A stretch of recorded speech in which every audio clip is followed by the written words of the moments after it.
C'est pour ça que de plus en plus, dans le Seigneur, dans les temps de la fin, l'église véritable, elle sera cachée. Comme au temps de Jézabel, les véritables prophètes étaient dans les grottes. C'est pour ça ceux qui partiront à l'enlèvement de l'église, ce sera ceux qui seront dans les coulisses et qui seront en train de se préparer pour le grand retour du Maître. C'est pour ça que Jésus veut te sanctifier. Laisse Jésus te laver par les eaux de sa parole. La grâce et la paix par Jésus-Christ le vivant, le resté du troisième jour. Aujourd'hui, nous voulons parler du contexte historique de l'épître à Timothée. L'épître à Timothée est une lettre de la Nouvelle Alliance traditionnellement attribuée à l'apôtre Paul. Elle fait partie des épîtres pastorales avec 2 Timothée et Tite, car elles sont adressées à des collaborateurs de Paul en charge de communautés chrétiennes et donnant des instructions sur le gouvernement de l'Église. Destinataire, qui était Timothée? Timothée était un jeune collaborateur proche de Paul. Il est mentionné dans les Actes des Apôtres et dans plusieurs lettres pauliennes. Fils d'une mère juive croyante, Éunice, et d'un père grec, Timothée a grandi dans la foi juive. 2 Timothée 1, 5, Acte 16, verset 1. Paul l'a choisi comme compagnon de mission et l'a chargé de veiller sur l'église d'Éphèse. Pourquoi est-ce que Paul écrit cette lettre?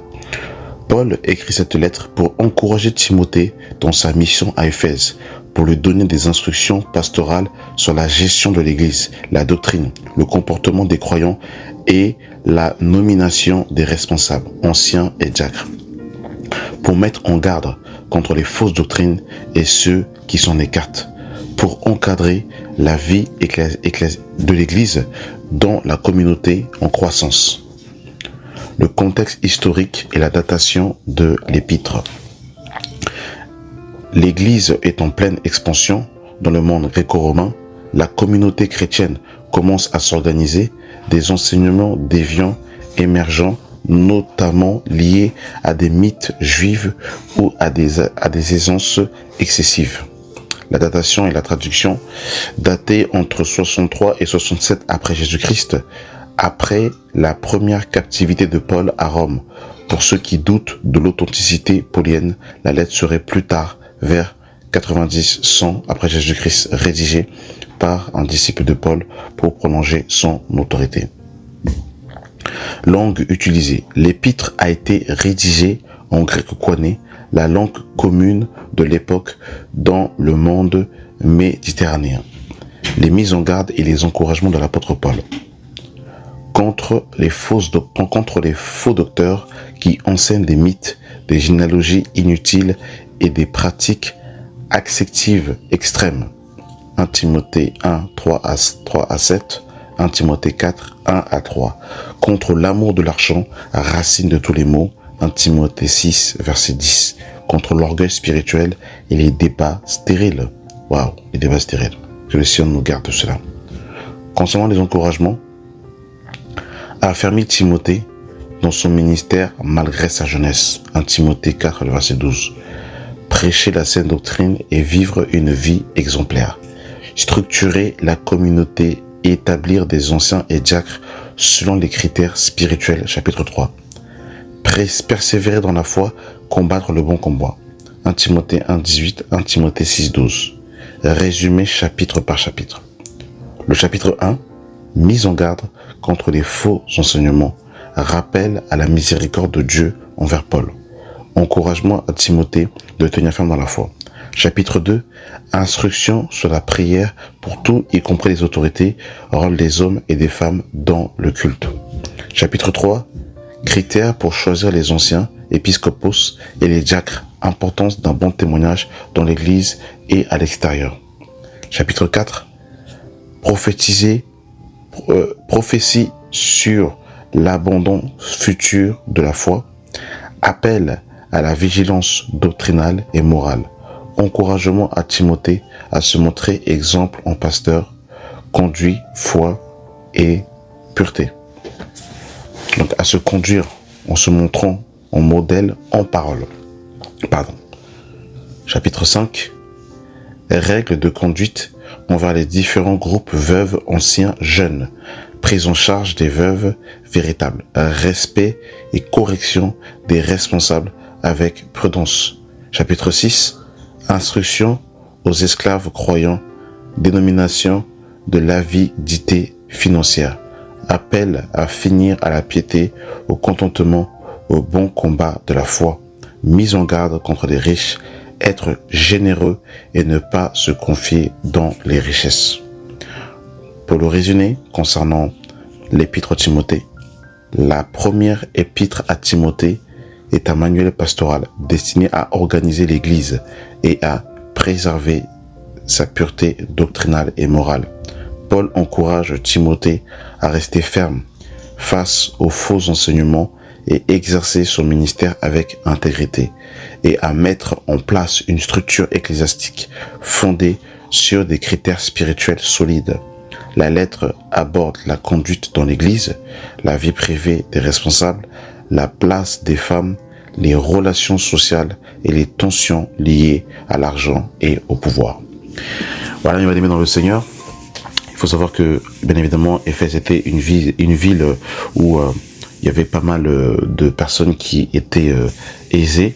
Et c'est pour ça qu'effectivement aussi qu'il va parler justement que les femmes ne devaient pas être vues par rapport à leur parure, mais plutôt par rapport à leurs œuvres, dans 1 Timothée chapitre 2. Et l'épître à Timothée est un épître vraiment très intéressant, parce que 1 Timothée, 2 Timothée et l'épître de Tite sont des lettres pastorales qui permettent d'examiner la structure de l'Église pour savoir si l'Église à laquelle nous sommes justement affiliés, eh bien, marche conformément selon la structure de l'Église. Et dans Actes chapitre 20, lorsque Paul quitte Éphèse après 3 ans d'enseignement, il prophétise déjà qu'effectivement à son départ, qu'il s'élèverait après lui des loups cruels qui n'épargneraient pas le troupeau. Et effectivement, c'est ce qui se passe à la fin de sa vie. Paul envoie Timothée à Éphèse pour qu'il puisse mettre de l'ordre et établir des anciens avec des critères bibliques. Donc, c'est un épître vraiment qui est très d'actualité. Et je nous encourage à lire 1 Timothée, 2 Timothée, Tite. Ça permet de pouvoir discerner également les anciens pour savoir s'ils sont selon les critères du Seigneur, les diacres, la conduite, la posture de la femme, de prier pour les autorités, la mise en garde contre les fausses doctrines. On voit que l'apôtre Paul, même en prison, il veillait à ce que la saine doctrine demeure dans l'église de Dieu. C'est vraiment incroyable, hein. Même dans l'église, même en prison, quelque temps avant qu'il quitte ce monde, hein, parce que l'apôtre Paul va être exécuté sous l'empire de l'empereur Néron. Mais malgré cela, il veillait à ce que l'ordre demeure dans l'Église, parce que le ministère apostolique est aussi un ministère d'ordre. Il pose la doctrine, effectivement, mais il veut établir de l'ordre. C'est la particularité du ministère apostolique.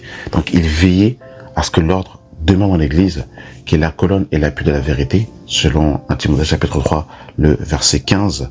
Et son souci, c'est que vraiment la saine doctrine de Christ soit prêchée. Il encourage également Tite à se préserver, il le dit à plusieurs reprises, des disputes et des débats.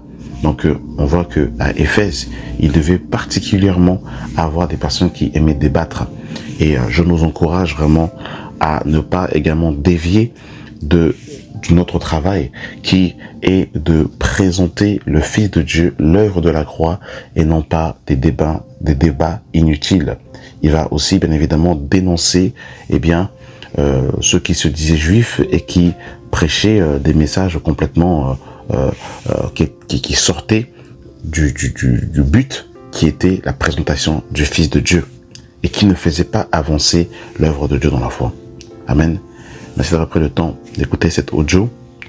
On se retrouve dans la prochaine audio où nous parlerons de la deuxième épître à Timothée. Que la grâce et la paix soient avec vous au nom de Jésus. Amen.